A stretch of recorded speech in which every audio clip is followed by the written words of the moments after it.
Okay, hello YouTubers and welcome back to my channel. So I thought that I would do this abstract angel demonstration painting to honor that I just came out with a new Skillshare class, Abstract Watercolor Angels, and I'll put a link to that in the description below. That link will allow you to get 2 free months of premium content if you're interested in that, and you can check out my video and that would be really cool. So I belong to a Facebook group, and one of the things that the folks on that group mentioned that they like to see artists in their videos provide is their water container, their palette, everything. They wanted to see all the equipment. So I'm just going to review what I'm going to use in this video, and then I'm going to get into the painting. So I am painting on a Canson XL Mixed Media sketchbook. It's 5.5 by 8.5 inches. I like them because they're cheap. They're like $5. I like that the paper's white. I haven't found a watercolor paper that I'm in love with. I like arches a lot, but I want a bright white. So I haven't found bright white arches yet. It's also very expensive. And I've tried Strathmore, though. I've tried a little variety, and I really like a white paper. And this paper is white, and it does okay. It's not as nice as watercolor paper, but you learn to work with it. So that's what I'm going to paint this demo on. Then the other thing that I have is I just picked up this white plate at the dollar store, and I really love it for mixing my colors. I actually pick up these white plates for palettes all the time, and normally they're round, and some of them I like and some of them I don't like. This one I really like, and it was $1, so what a bargain, right? I might have to go back and get some more. They do, I think, have them in a larger size, but you can see I got a lot going on here. I don't know, it's not that much space, but I don't like to be crowded. And this is about, oh, well, hold on a second, I'll measure it. It is, well, I guess it's 8-inch square, so that's cool. I like the size, so that's what I'm using to mix my colors and my consistency on. I also, I used to use paper towels, but I went through them pretty quickly. They get really wet and soggy, and but they work good. I need something that I can control the water that's on my brush, and so I have been using these microfiber towels. They dry, and I can use them over and over, and I can wash them, so it's working out pretty great. So I use that. I just tuck it underneath my palette, like, whoops, sorry. Tuck it underneath my palette like this. So you won't be able to see that, I'm sorry, because palette's going to sit right here. I'm trying to get everything in there. And by palette, I mean mixing tray, really, mixing palette. So just kind of tuck this under there, and then I can use it to dab my brush off on. And that's just because I'm trying to fit everything into this taping area. I also put a little black foam board just so that the background's not all crappy looking. My studio is not where I want it to be, but one of the things that I really love about it is I have a about 6 foot long, 3 foot wide table in here, and it's got 1, 2, 3, 4, 5 seats around it permanently, and it can even seat more, but it gives me space to work on. I spread out all over this table, but I don't like to be crowded. So what I'm using to tape my videos on is just a piece of foam board that I have left over from another project I did, and it's maybe about 1.5 feet wide by 2 feet. So that works out pretty great. Okay, so if you want to check out about my palettes, the palette, my main palette that I use is this Mean palette that I doctored to fit 60. It's a 48 half pan palette, and I doctored it to fit in 63 of my very favorite colors, right, from the different brands that I have, which are all covered in the video I did on my palettes, and you're welcome to watch that. Sorry about this, my camera setup is just not wanting to hang out right. I might have to pause you for a minute so I can fix that. Okay, sorry about that. I think I got it taken care of, but I guess we'll find out for sure. Okay, and then the last thing is my water container, which I've had this water container a long time. I used it for acrylic, so it's pretty mucky, and it's just, that's the way it is. Every once in a while I'll run it through the dishwasher and that cleans it up quite a bit, but it still never comes totally clean.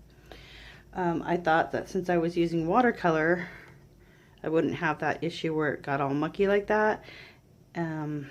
But so I went out and bought a white one, which I'll show you. This is my granddaughter using it lately, so it's pretty dirty. But you can see that it's mucky too, so that's just how it plays out.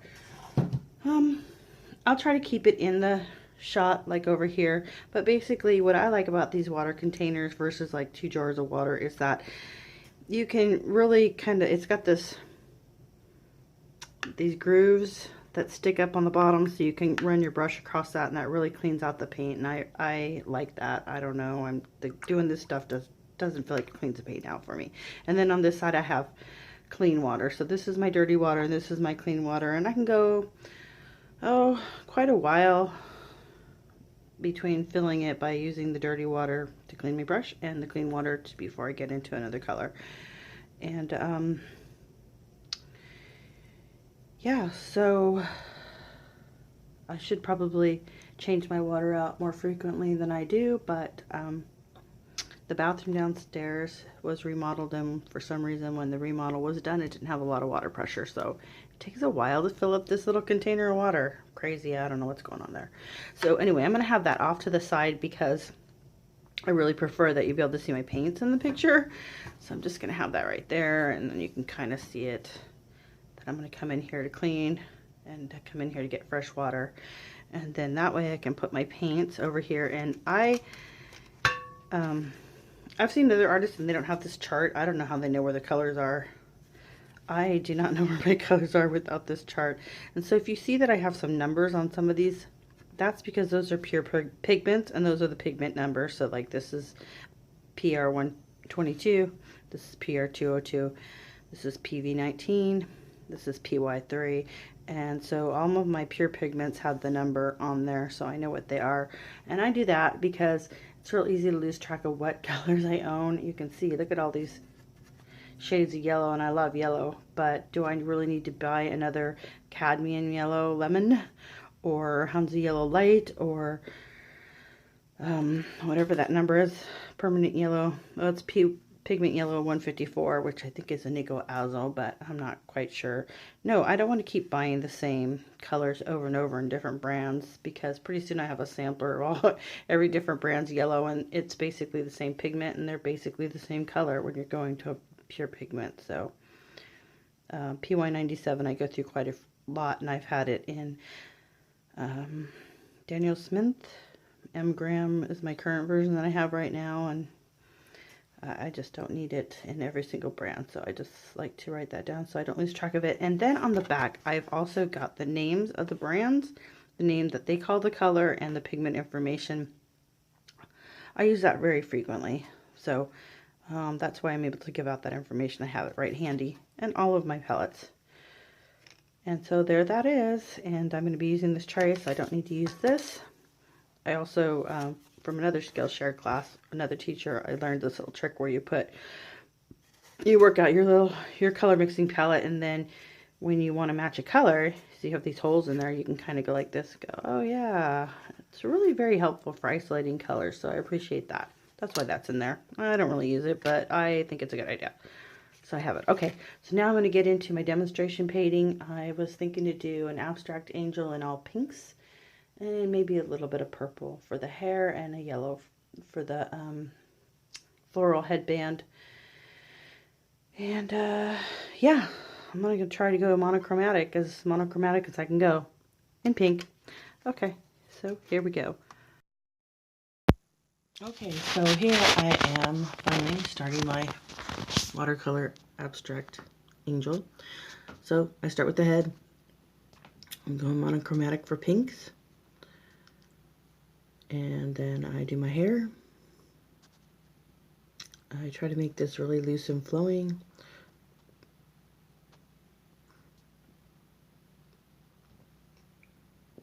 So if you're watching this video, I made this video kind of to promote my new Skillshare class, Abstract Watercolor Angels, where I go through in detail how to paint these abstract watercolor angels.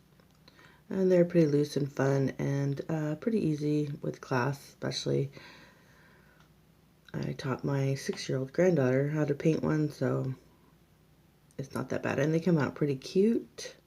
I'm still refining it. At the end, I will show a picture of some of my angels, and I'll put a link to my class description. And no, I'll put a link to my class in the description below. If you don't have Skillshare, then you can sign up for a free 2-week trial. And if you do have Skillshare, you can take my class. That would be really great. Thank you so much. And please like and subscribe to this video. Okay, well, welcome back. That took like quite a while to dry. Like, I would say at least an hour to dry. I actually painted another angel while that was drying, and I will show you her here. I painted her on Canson XL watercolor paper, and she just needs her halo, and she's waiting for the floral headband to dry. But what I wanted to show you was the difference the salt texture makes on watercolor paper versus mixed media paper. Let me bring that up there so you can see that better. That's just kind of interesting. So the light's kind of going away, and I was using natural light in this video. I'm going to try not to set up my lights just because it takes up so much space. And hoping to finish this. So to finish, I'm going to do the headband, which I thought I would do, floral headband. I thought I would do it in yellow, but I decided to use white. I think the yellow would be too much contrast for what I'm going for here in this monochromatic piece. So I'm going to do her headband in white gouache, so I don't have to worry about covering this up. And then her halo in white, and call her done. Okay, so here you can see I'm finishing up by doing the floral headband and the halo.